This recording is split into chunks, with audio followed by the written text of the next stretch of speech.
ఖచ్చితంగా మీరు జయచంద్రారెడ్డిని suspension revoke చేస్తారు. జనార్దన్కి వెంటనే చక్కగా బెయిల్ ఇచ్చేస్తారు. ఆ నాయుడు గారిని మర్డర్ చేస్తే జైల్లోంచి బయటికి తీసుకొచ్చినట్టే, శిక్ష పడితే బయటికి తీసుకొచ్చినట్టే పెరోల్ ఇచ్చి అదే మన క్షమాభిక్ష ఇచ్చి దీంట్లో కూడా క్షమాభిక్ష ప్రసాదించేస్తారు. ఎందుకని మొత్తం ఎవడెవడికి ఎంత ఇస్తున్నాడో చెప్పేస్తాడు కాబట్టి. మరి సస్పెండ్ చేస్తే మీరు జయచంద్రారెడ్డికి ఎందుకు రెడ్ కార్నర్ నోటీస్ ఇవ్వలేదు? ఏం చేశారు? చేయరు.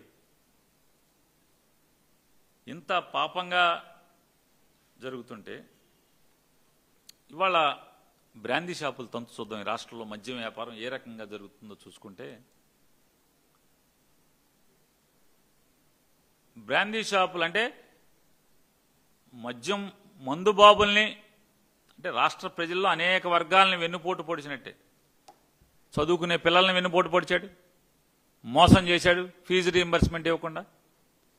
అలాగే బీసీ మహిళలందరికీ కూడా ఆడపిల్లలందరినీ కూడా మోసం చేశాడు, నెలకు 1500 ఇస్తానని. వెనుకబడిన కులాల్లో 50 ఏళ్ళు నిండిన వాళ్ళందరికీ కూడా నెలకి 4000 రూపాయలు ఇస్తానని చెప్పి వాళ్ళని మోసం చేశాడు. గుంతలు లేని రోడ్లు వేస్తానని చెప్పని వాహనదారులను మోసం చేశాడు.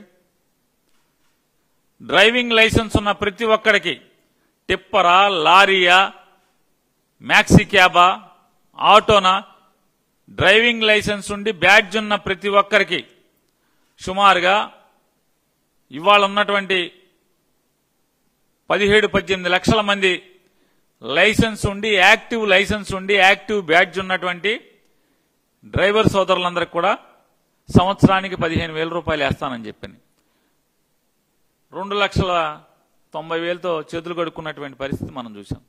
వాళ్ళని మోసం చేశాడు. ఇవాళ మోసం చేయింది ఎవరిని?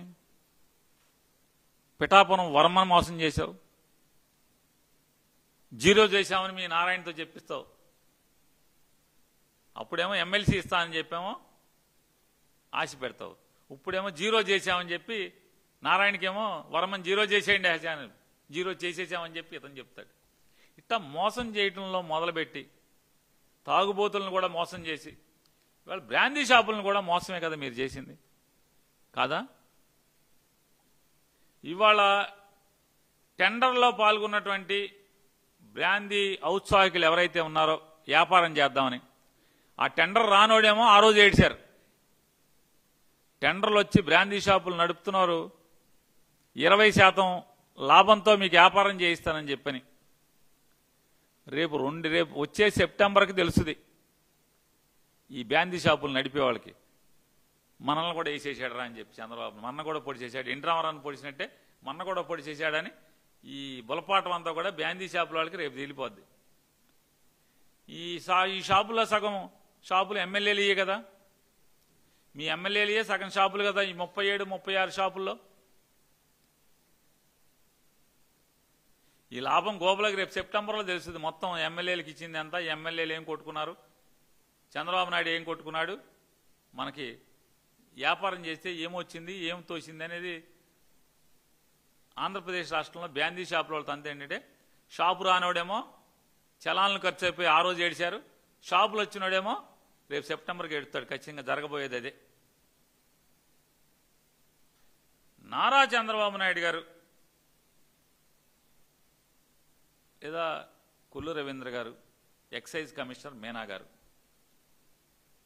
వీళ్ళ దారుణమైన స్కామ్, బారుల్లో ఎంత స్కామ్ జరుగుతుందో ఛాలెంజ్ చేస్తున్నాను. నారా చంద్రబాబు నాయుడు గారిని ఛాలెంజ్ చేస్తున్నా. రాష్ట్రంలో ఉన్నటువంటి విజయవాడ, తిరుపతి, గుంటూరు, వైజాగ్, కర్నూలు ఇట్లాంటి 5 లక్షల పైబడి జనాభా ఉన్న బార్లకి 75 లక్షల ఫీజు. అవును కదా? మచిలీపట్నం, గుడివాడ లేదా ప్రొద్దుటూరు లేదా విజయనగరం ఇట్లాంటి రాష్ట్ర వ్యాప్తంగా ఉన్నటువంటి మున్సిపాలిటీల్లో